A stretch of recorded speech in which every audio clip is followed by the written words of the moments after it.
Hello, MGTOW. Hello, men. This is Howard Dare. Thanks for stopping by. So, I want to talk about finding your own way. And I talk about this a lot in my videos. I refer to it because I recognize that there is a very interesting distinction between someone saying that I am a man going my own way versus someone who has not even yet found their own way.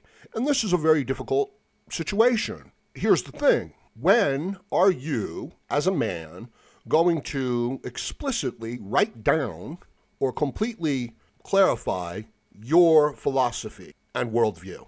Have you done that yet? Probably not. I didn't bother to do it until I was well into my 40s. So that's what I'm talking about, finding your own way. Now, I talk with a fair number of people, podcast chats, and other MGTOW. And sometimes they get very frustrated when they're communicating. They're very smart, they're very intelligent, they're very articulate, but they become very excited.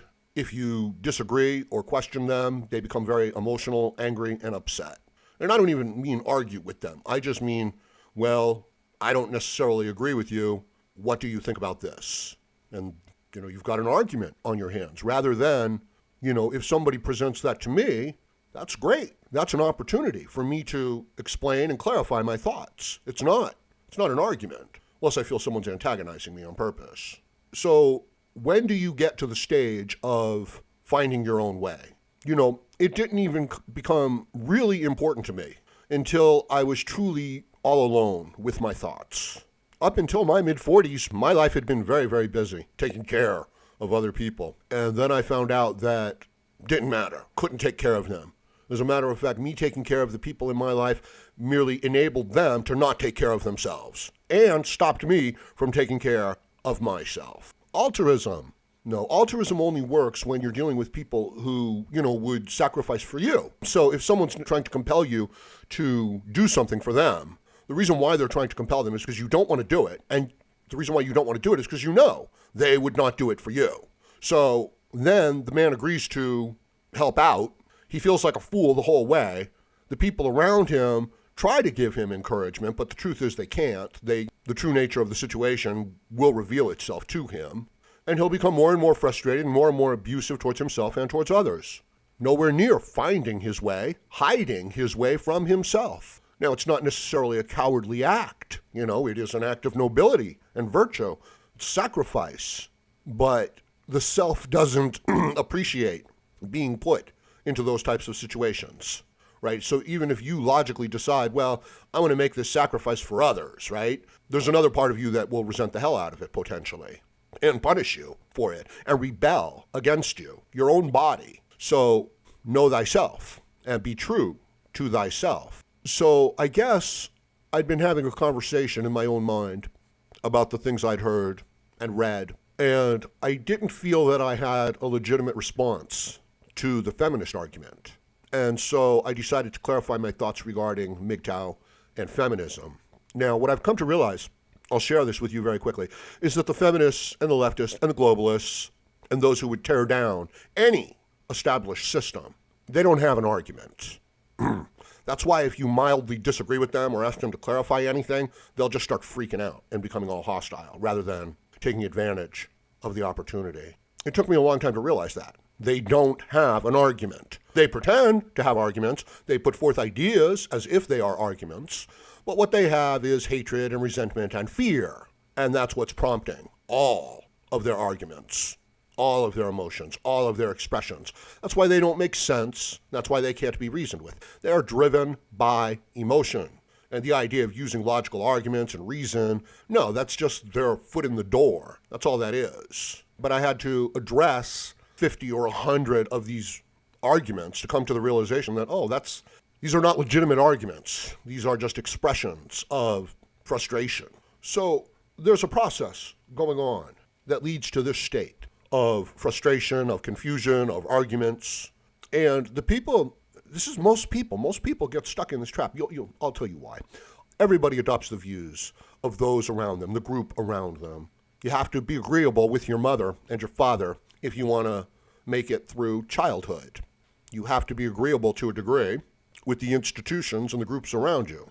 Otherwise, you can't benefit in a society. So you will adopt those views.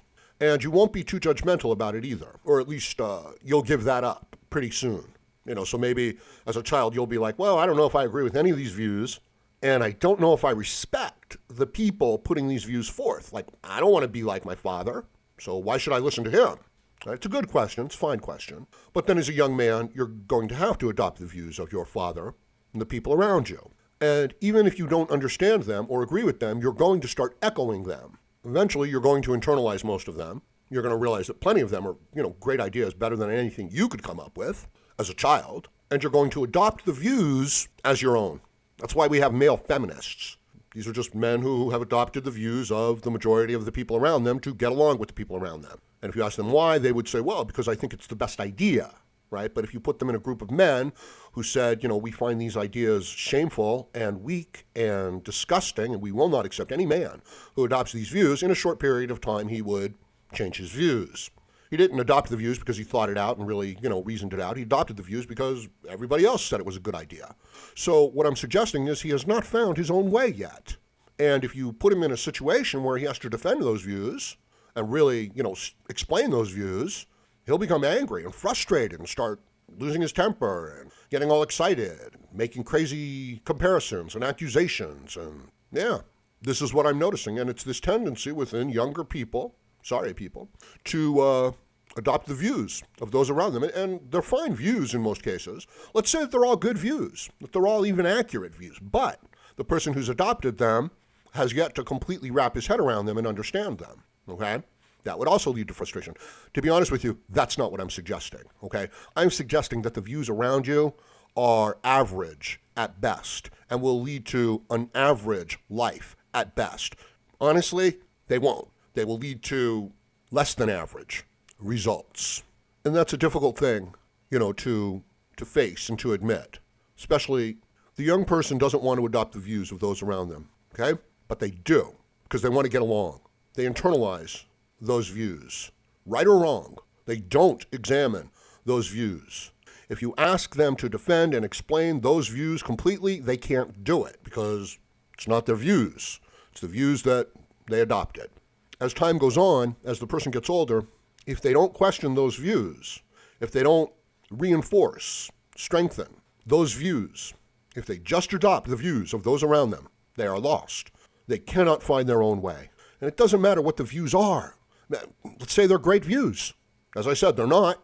Say that they are. The person still doesn't understand why they're doing what they're doing. So the entire, let us say, epistemology of the person's personality is questionable. It's all on shaky ground.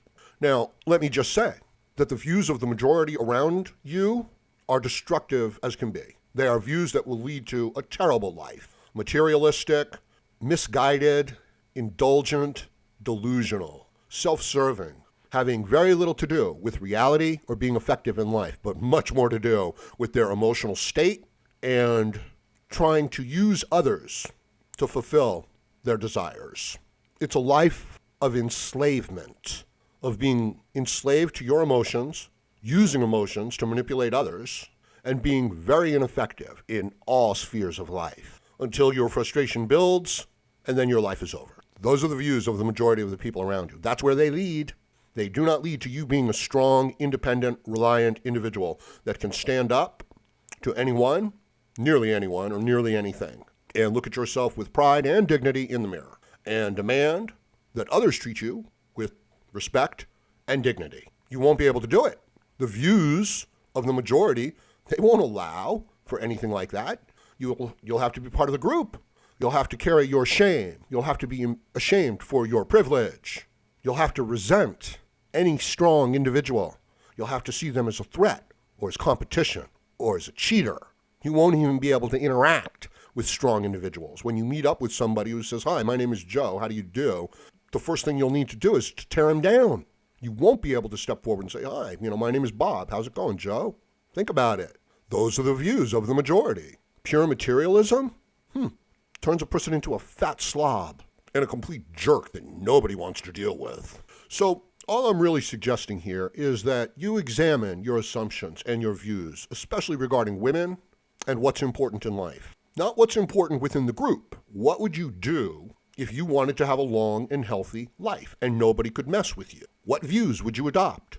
The views that you have right now that cause you frustration and pain, to re-examine them, to find out why you're doing it, to be honest with yourself, to know yourself, and to be true to yourself, and then to move forward along those lines. So that's the path to finding your own way. Now, I understand you could look at the people around you, especially as a younger person, and say, I don't really care about that. I just want to get ahead in life. I just want to take care of my basic needs in life, and I'm just going to follow the pattern of these other people who have successfully done that. That's not the worst idea in the world, to be honest with you, since most people will just follow the patterns set by the people around them, regardless of the results in those people's life, out of some sort of emotional respect and loyalty, or just out of some sort of lack of exposure to better ideas. And for that, you're going to have to read or listen to the audiobooks of the great philosophers and great writers of the past. So on that note, let me know what you think about this in the comments section below. And please like, share, comment, subscribe, donate, and join me again, Howard Dare, as I plan to have more content for you. Thank you, MGTOW.